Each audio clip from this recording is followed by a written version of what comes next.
The Tao of Self-Confidence, Episode 7. Welcome to the Tao of Self-Confidence, where I share stories of real women producing extraordinary results by finding their inner journey to self-confidence 5 days a week. Get your free audiobook at our website at thetaoofselfconfidence.com.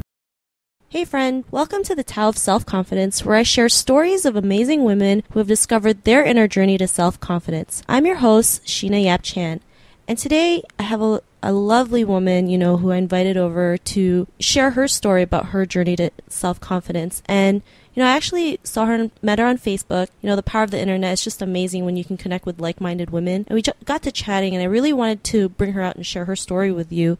She used to live in Vancouver, and now she's actually living in paradise. She is in Bali. And, who wouldn't want to go to Bali? I mean, that's still one of the places that I want to go to. So I'm just going to introduce her, and, she's going to tell you a little bit more about herself. So her name is Lydia Lee. And Lydia, are you on? How are you doing? I am. Thanks for having me on, Sheena. You're welcome. Thanks for taking your time for doing this. And I will tell you in advance that the office I'm in right now in Bali is right next to a very sacred forest called Monkey Forest. And there are monkeys. So sometimes they climb to the roof. So you might hear them. So just wanted to give you fair warning. Sounds good. Okay. Can you just tell the listeners, what do you currently do right now? So as you mentioned, I'm a Canadian, used to be in Vancouver, and I now run my mobile business in Bali in Indonesia. And I have a company called Screw The Cubicle, which is exactly as said.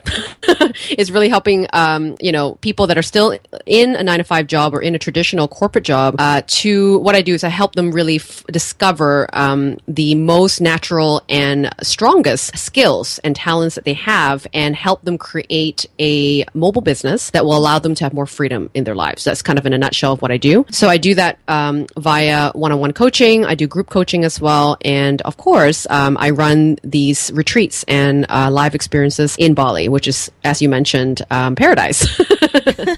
Well, I have some friends right now who are actually staying there for like a month as well. So, I mean, I've seen the pictures and I'm just like, oh my God, I have to go there.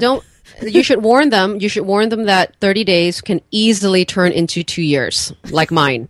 I was also here for 30 days to do some writing because I was writing this course, and I literally kept renewing my visa, and literally in a blink of an eye, it's 2 years later. Okay, I'll give them that fair warning. So, I just have some questions for you today, Lydia. So, the first one is, what's your favorite self-confidence quote?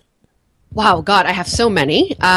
But one of them would probably be, of course, this, this guy, Napoleon Hill. And he says kind of a quote that says something like, if you can't do great things, do small things in a great way. And what that really reminds me of is that I think a lot of the times we always struggle to find confidence or find success unless it is going to be kind of this like huge story that we made up in our heads. So it's kind of like, unless I make 100,000 or unless I, am on the stage of Oprah or something, then I can't celebrate, like we kind of overreach to that point where we can't, in a way, enjoy the journey. So this quote kind of helps me remember that actually everything that is happening at this moment in time is a process, but it is also that I can still show up in a great way by doing these bite-sized things in my life or bite-sized action that allows me to still be gaining success, but it doesn't have to be this kind of full-blown effort. It could be in the smallest things that I do. As long as I do it really well and commit to it and own it, that to me is a great thing. Awesome. I believe in that too, like just celebrating the small success. Yeah, we have to celebrate the small wins because, at the end of the day, we look for success, in the simplest form is to make us feel good, right? To bring joy to our lives, to have a feeling of achievement, which is at the end of the day, on the most simplest form is feeling good. So if that's what it takes, like we believe that feeling good takes all this massive success. Well, I think we have to reframe that actually, that journey to get there, maybe it's not about that destination. It's about all the little pieces that we uncover along the way that we can celebrate and that we have permission to celebrate it. And then it kind of makes the ride a little bit sweeter. Right? It makes it a little bit more tangible. It's more digestible, and we give ourselves more pats on the back and celebrate that so that we can have more of it, rather than hold out on ourselves until whatever this destination that we've made up in our head was supposed to be. So I'm a high achiever. I come from an Asian background. My mom's always taught me to overachieve for things, and I get the over perfectionist issue. So I struggle with that a lot. I sometimes don't give myself that time and space to celebrate and have those wins. So this quote really helps me remember that, and kind of remember that the journey itself, the process of the journey itself, is meant to be celebrated. That's awesome. So where were you originally from then? You said you come from an Asian background. I was born in Malaysia, in Penang. I don't know if you know where Penang is. It's really has a really good food. It's actually one of the best. I guess I'm being a little bit, I say because it's my hometown, but it is known to have the best food in Malaysia. But that's where I was born. And I was brought up there till I was about 8 years old, and then I moved to Vancouver, Canada, where I stayed most of my life. But yes, I was born in Malaysia. So in your own words, what is your definition of self-confidence? I would say from what I've experienced so far in life, and what I think I know for sure, is self-confidence really is such a personal relationship with self. Like when that personal relationship is strengthened, and you're sure, and you almost are in that position of understanding yourself so clearly that it doesn't matter, and you're not triggered by what others expect of you, or what others may even verbally say that you should be. And that self-confidence for me is not about other people viewing you being perfect, or other people viewing you being the best, but you yourself being able to accept that this is the best for you at this very moment, and make decisions for yourself based on truly your own values and truly your desires, rather than have it influenced by other external factors around you. That to me is true self-confidence. I like that. Especially, you're from an Asian family. I'm from an Asian family. We're always so prone to making decisions based on other people versus ourselves. Kind of like, I don't know if my dad will be okay with this, or I don't know if my parents will be okay with this. So we have to learn how to make our own decisions and just trust ourselves in the process. Yeah, and it's not even just Asian parents. I mean, anyone that really is raised in a family that are conditioned to think that everything that they do, they almost have to have permission for, right? They're not. Some people just aren't raised in families that have that, in a way, emotional intelligence to have parents, because they don't know any better, right? To kind of encourage self-expression, and encourage that your journey is yours, and it's okay if I don't agree with it, But yeah, for sure, Asian parents are very specific mentality too. But it's not their fault either. It's how they're raised, And I think that when it is hard for anyone to really be only seeking permission from themselves, because we do rely on other people to validate us. And I think that's when we can get into a lot of misunderstanding with our life, because we end up living our lives for other people, and then getting validated, and people go, yeah, awesome, you did this for me, but then we still feel empty. So I think at the end of the day, bypass that and just really check in with yourself as to, is this really my value, or am I still living an old value which has been instilled upon me by a parent? Am I really trying to please myself and my desires rather than, the rest of the world? So it is purely such a bond that we have to form with our own, higher self. That's awesome. I really like that. So, what was your life before your self-discovery to finding your self-confidence? What was your life like before? Well, I would really say that my life, before, I launched, Screw the Cubicle isn't my first business. I launched my first entrepreneurship venture about, 4.5 years ago. And it was kind of a transition business that I had, which was successful, but wasn't all of it for me. And before I launched my first business, I was in corporate for, 10 to 15 years. I climbed the corporate ladder, climbed it so high that the view, once I got up there, the view wasn't really what I was expecting. I was disillusioned by the idea and concept of what success really meant, because when I got it, I still didn't feel better about myself. So I would say that life for me in the corporate world was really not mine. It wasn't really a life that I really wanted. I had everything that looked well. My mother would have been proud, a picket fence home, a car, a mortgage, savings, a 6-figure job. It's what you strive for, I think, as a human being, especially what we've been taught. And so when I had all that, and yet I wasn't happy, it really made me think about, holy shit, I don't really know what makes me happy.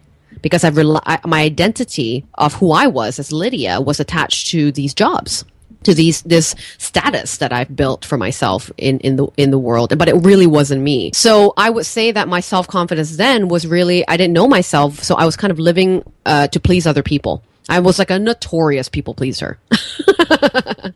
And sometimes still am. Yeah, so that was kind of my life before I figured out kind of what I wanted.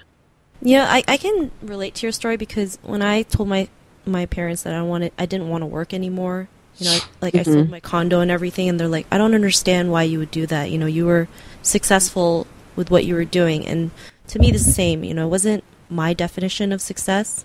You know, I've always wanted to do something more and something bigger and, you know, something that can impact the world.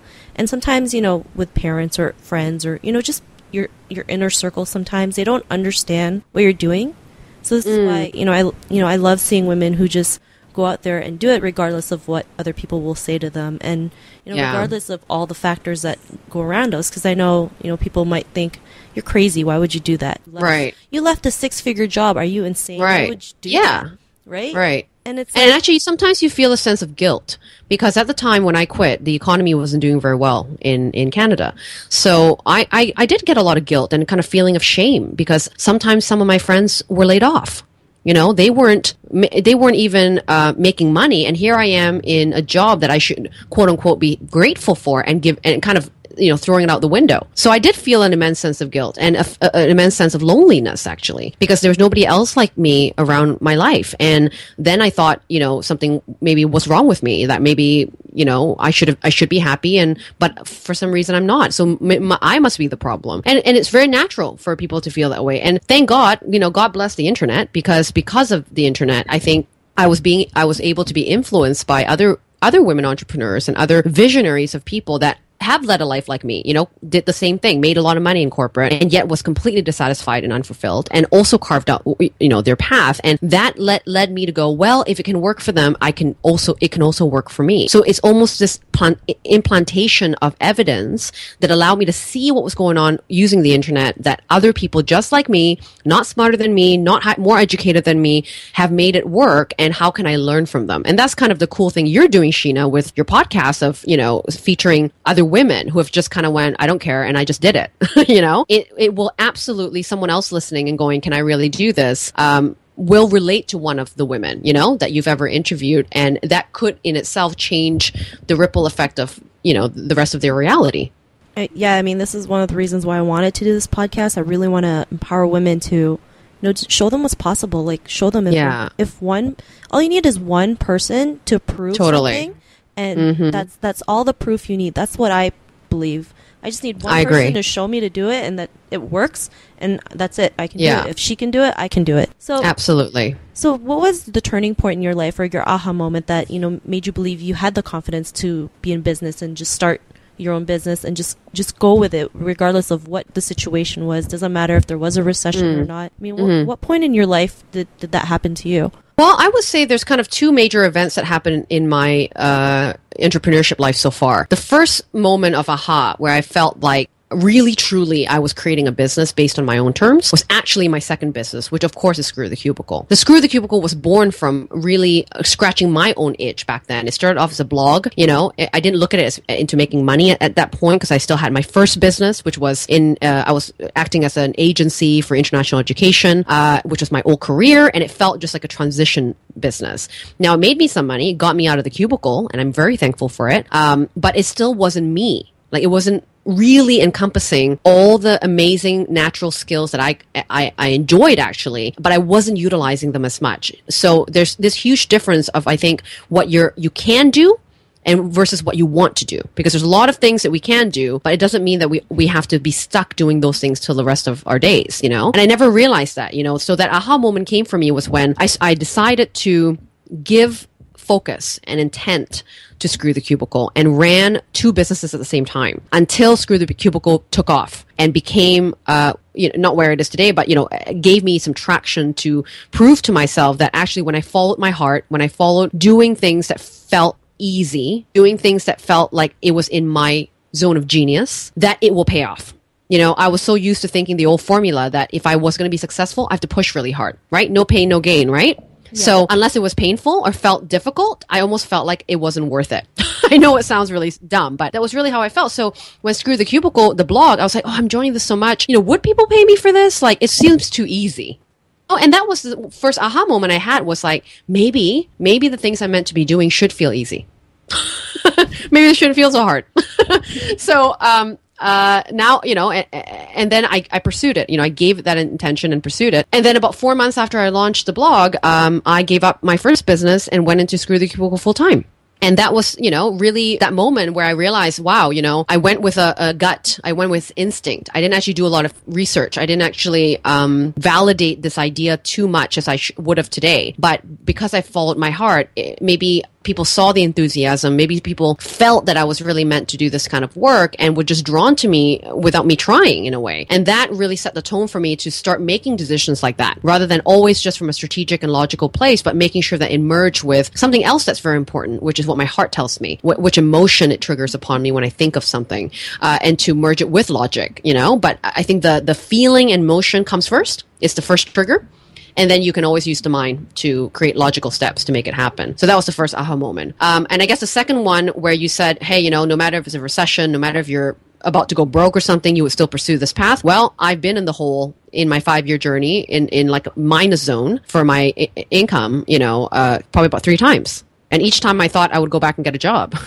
And I never did. And I always figured out a way out. So that was the second aha moment for me, was that the cost of going back, when I think about going back to a job and living that life I had before for other people, was so painful. What a feeling of pain, that it fueled me to first of all figure out new ways to do this, but also I knew that there's an kind of an innate trust in myself that whatever it took, I knew I would survive, based on just this desire to never want to go back into that life again. That was how strong it was for me. So the third time I went into the hole, it actually didn't feel that bad at all. I felt like I knew right away in 3 days I would get out of it. So I think it changes every time, your risk tolerance once you go through something like that. I really like that because, a lot of people think when you fail, it's the end of the world. Yeah, they pull out too quickly, right? Yeah. And, you've been in the hole 3 times. Oh, yeah. Like I've been in minus like 3,000 on my checking account and I had no money. Yeah. And then most people would find that as like, I'm a failure. I'm done. My life is over. But you're like, for sure. How can I bring myself back up again? Right? Yeah. Like, I mean, don't get me wrong, Sheena. I had a little cry. Like I had a moment of like, holy shit, I'm going to have to go back to work. Everyone's going to think I'm a failure. I'll be a laughing stock and blah, blah, blah. I mean, all of those stories come into play. And then the next day I basically went for a walk and I just went, is this really the worst thing that's ever happened to me? Like really on a like, let's be neutral for a minute. Like of all the people in the world right now, like that includes people starving in Africa. Am I really in such a tight bind that I can't get my head out of it? Someone of me who has an education and experience, can I really fold over right now when there's all these other people like, trying to get fresh water just to live? You're trying to complain about this minus $3,000, like just get 3 more clients and you're done, like, so I had to really coach myself out of it to stop feeling sorry for myself, because when I'm in that mode of negativity, I can't think of ideas. I can't be creative. So I really figured out actually my key now to finding out a way out about any bind that I'm in is never about the idea itself, or it's never about the logic itself. It's just really focusing on making myself feel good. And once I do that, my brain kind of does whatever it needs to do to figure it out. But my job is to keep myself feeling as positive as I can. Yeah, and I truly believe being positive is something that we all need to go through, because you can't be living a positive life when you have such a negative mind. It just doesn't work that way. It just, you won't see anything. You won't see anything positive in your eyes either. Yeah, and it just becomes really toxic when you get in that negative mindset. So self-development every single day is so important, because it just trains your brain to prove these things work. It will work for you. You will get out of that bind. So yeah. And if affirmations like that don't work, because sometimes I'm like that, where I'm like, oh my God, am I just lying to myself? Am I just saying these things just to make myself feel better? So what I find sometimes works with, on top of affirmations, because languaging is important, what we hear and how we talk to ourselves is very important. But what has helped me too is also to start finding evidence that I can actually see to help me solidify that I'm not really in trouble. So maybe I talk to a friend, who I know have suffered through something similar, and get their advice and fill in the gaps for myself. Or maybe I, ask for support, ask for someone to help me and not feel like I'm so alone. So I have to constantly be in charge of feeding new evidence to my brain so it can come up with a new belief. And that was a huge reminder for me to seek out evidence, seek out, if I think that I want to be successful, if I think that I want to, get out of this hole or whatever it is that I'm going through, I have to figure out a way to allow my eyes to see something that could be a possibility. And sometimes it's not about me, it's about looking for that help externally. Talking to someone who's been in the hole before and going, how did you survive that? Could you have any ideas for me? Like, so there's so much stuff we could do about it rather than just sit there and complain, Yeah, and like throw the pity party. I know, so easy to do that. The blame game is so easy, but it's harder to look at ourselves and go, maybe I did this. Maybe I had to go through this, or maybe, hey, this is a huge opportunity for me to go, what went wrong and how can I do this better? Right? Yeah. There's still insight. I think in every breakdown, there's a breakthrough. For sure. If you choose to see it that way, because I think both ways can be happening. You could have a breakthrough or you could have a breakdown. Either one works. So you get to pick. Yeah, and it takes you get that choice. And I think it takes the same amount of energy to do either or. So oh god, yeah. You might as well just do the positive, right? That's right. Yeah. So I mean, what's your life like right now? Right now, you have this thriving business. You live in Bali. Like, what else is your life like right now?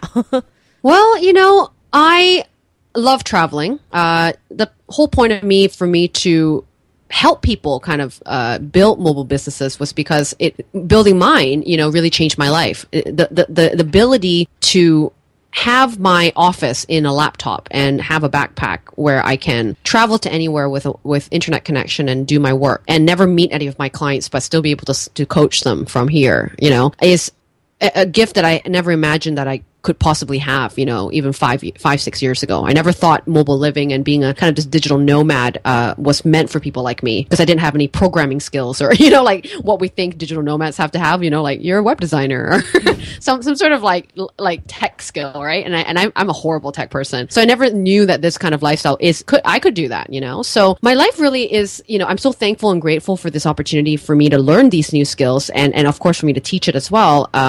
And also know that my expenses, like one of the great things about living abroad is that your money goes a lot further, right? Like my cost of living in Bali is 3 times less than it was in Vancouver. And my environment is absolutely causes me to thrive, not just because of the cheap living, but because of the people I'm being surrounded with. I think environment and support and your tribe is hugely important. It totally influences what you believe you're capable to do. It influences what you can see as opportunities and possibilities because they're doing it. And when there's so many people around you that are living life like you or seeking that path just like you, it's so much easier to collaborate. It's much easier to tell them about what you're experiencing. So being here has really changed my life to be a lot more aware of myself and a lot more aware of what I want, because there's less noise, I find, than when I was living in Vancouver. And of course, anything I learn, I always love to share. So, the life has been great for me. I've been very lucky to have people come here to Bali to experience what it's like here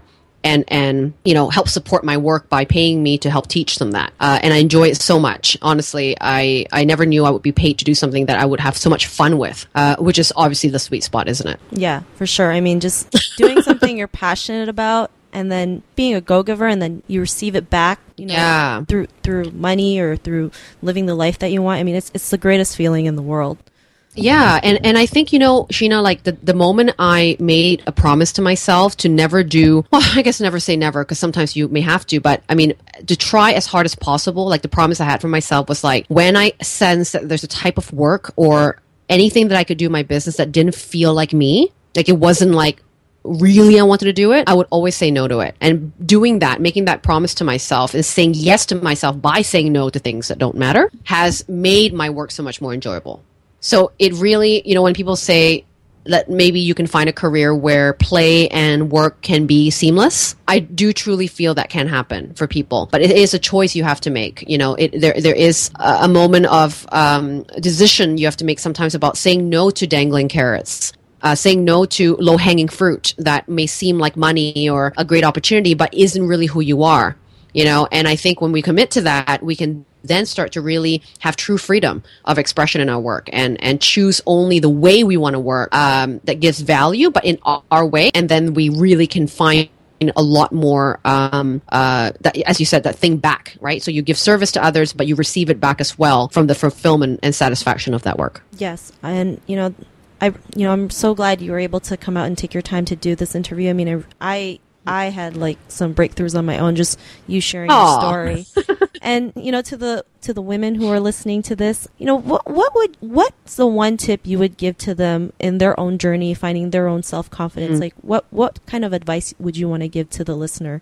Well, definitely kind of a lead into what I just kind of finished mentioning, which is stick to your guns about things that are in your genius zone. Don't try to be like everybody else. And it's so easy because in the internet these days, and I think that's how you found me through an entrepreneurship Facebook group we're both a part of, right? And it's so easy to go through like this whole business pornography bullshit of looking at other people's business and going, oh my God, she's doing podcasting. Oh, maybe I should do podcasting. Or, this person's doing video. Maybe I should do that. And they lose that sense of self again. That's not what entrepreneurship is about. Yes, there's strategy out there. Yes, there's all these amazing things that Marie Forleo does and, Danielle Laporte does that are amazing. But are those things really for you? It works for them because they're being themselves. So what is that? I would love for women to stick to their guns and commit to a promise to only focus on the type of work they really enjoy doing, the self-expression that they really are naturally going to be authentically expressing, and not to take on anything that's kind of the new trend or, seeing other people doing it just for the sake of that. Like really feel like, hey, I could, this seems easy for me. Those are the things that I really hope that they would focus on, because when you focus on those things, that what I call that zone of genius, then the self-confidence has to come. Because you can do that shit with your eyes closed.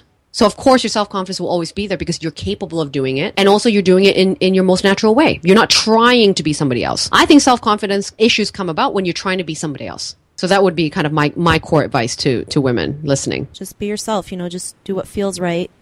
And, it can be easy, right? And, what some people might have this misconception about easy. You know what I mean? Mm-hmm. Like easy, I don't know if it's the same definition that you have, but it's the flow.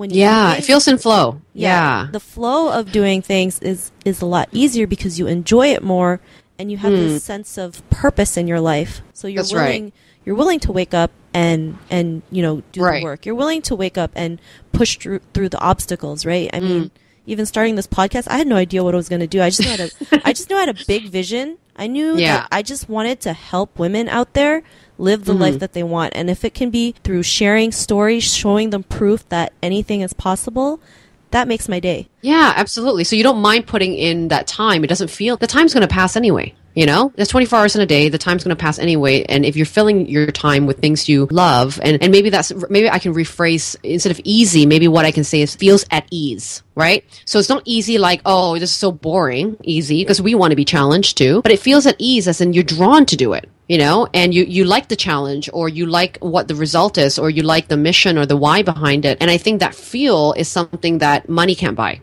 We try to make that kind of money to buy us that sense of flow and peace, actually. But we can actually have it still without money. We can enjoy it in the process of how we are being in our lives, whether it's personally or professionally. But I absolutely love that feeling of flow. I think you put it really well there.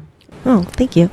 To the listeners out there, they're probably wondering, well, how can I connect with Lydia? I want to know more about the Screw the Cubicle, what she's all about, and what kind of services she offers. Like, is there a website that we can check out? Yeah, so they can go to screwthecubicle.com, and in the homepage itself, actually, just as I just finished talking about the Genius Zone, they can take a free course, actually. It's a really cool workbook and audio that they can download for free if they subscribe on the website. It's called What the F Am I Meant to Do with My Life? And it really helps them own in and identify the key pieces of their Genius Zone. So, which is the Genius Zone being their skills, how they connect and offer value, and what problems could they potentially solve in the world. And knowing those three pieces of their Genius Zone could be very helpful for people who are still in the 9-to-5 or figuring out what business to create that would get them out of the 9-to-5. To lead them to an idea from this Genius Zone. So that's absolutely free on the website. And then you could also join, if you want to have a chat with me or kind of be more in contact with me on a daily basis, I have a free Facebook group that is called The Unconventionalists. So if you type in The Unconventionalists on Facebook, you will find me. and it's a private group and it is free to join as well. And they can browse my website for the different services that they might be interested to talk to me about. And all of it has to do with either helping people craft up an idea that's meant for them based on their skills, and also obviously helping them launch that business idea to the world and create their first offering or their first product. So this is very much for beginners. It's very much for people who've possibly never owned a business before, but know very much in their hearts that they're meant for bigger things. And I really help them with that journey as well. And they can book a free discovery call with me on the website. That's awesome. That's pretty cool. So to the listeners out there, friends, if you've been wanting to do something all your life and you just don't know how to bring it out, or you're not sure what your strengths are, connect with Lydia, get that free call. Let her figure out what your strengths are so you can have your first product or your first service or your first business that could thrive. So, if you want to get the info from Lydia and her links, you can also head over to thetowofselfconfidence.com and just search for Lydia Lee. Her show notes will pop up along with everything else we talked about. And I just want to thank Lydia for, taking the time to share her journey and her story with us. I really love your story. I really love that, you failed like 3 times, but you just got back up. And that's the most important when it comes to failure. It's all about just getting back up and just keep going. Just keep going until you reach that end zone, or you just reach that destination. And really, success or entrepreneurship, there's no real destination, right? You just keep going. Keep going, especially when you have a big purpose like yours. Yeah, and definitely, Sheena, I failed more than 3 times. That was just the more financial failures, but I failed way more than that. But in every failure, I've learned something new, and I think that's what has grew me as a person too. And you're right. Like honestly, it takes more energy to be doing something you hate rather than actually be persevering towards something that you love. Both, as you said before, both routes take the same amount of energy. If anything, I think it takes more energy to be trucking through something you absolutely hate. I agree. If it's something you don't like, you just does take more energy because you have to put it drains you. Yeah, you put more effort. You come home drained and just you don't feel like doing anything else. So yeah. Absolutely. Absolutely. Thank you again. And to friends, just be on the lookout for a brand new episode of another woman's amazing story of her inner journey to self-confidence. And once again, I thank Lydia for taking the time to share her story and share her advice to you on self-confidence. And be on the lookout for the next episode. Bye for now. Thank you for joining us at the Tao of Self-Confidence. Head over to thetowofselfconfidence.com for full recaps of every show, our amazing blog articles and resources, and just plain fun. Your inner journey to self-confidence awaits, so start today.